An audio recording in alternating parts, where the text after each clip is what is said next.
তো এটি একটি মিউজিয়াম। পুরীতে আমরা সবাই জানো গিয়েছিলাম বন্ধুরা। তো সেখানে অটোওয়ালাকে আমরা বলেছিলাম যে সাইট সিন কী কী আছে আমাদেরকে সেই সব জায়গায় নিয়ে যেতে। তো আমাদেরকে এই মিউজিয়ামে নিয়ে আসা হয়েছিল, অটো করেই এসেছিলাম।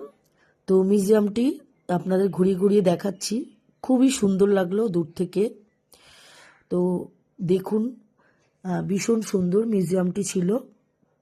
প্রচুর প্রচুর ফুলের গাছ, তারপরে জগন্নাথের মন্দির। এই সিঁড়ি দিয়ে উঠেই ভেতরে জগন্নাথ দেব আছেন। অস্বাভাবিক সুন্দর ছিল মিউজিয়ামটি। তো ঘুরি ঘুরি আপনাদের দেখাচ্ছি প্রতিটা জায়গা। ভেতরটা ভীষণ সুন্দর ছিল। তো ওই সিঁড়ি দিয়ে উঠছি, দারুণ ভিউটা চারিপাশে। পুরো উপরে উঠে গেলাম। তা এখানে সবাই ছবি তুলছিল জগন্নাথের সামনে। পুরী মানেই জগন্নাথের মন্দির সব জায়গাতেই দেখতে পাবেন। তো দেখুন কত গাছ ভেতরে। এটা মানে ছাদ বাগান। উপরটা সিঁড়ি দিয়ে ওঠার পরে দেখলাম প্রচুর প্রচুর গাছ এখানে। মন্দিরের চারিপাশে ভিউটাও ভীষণ সুন্দর ছিল।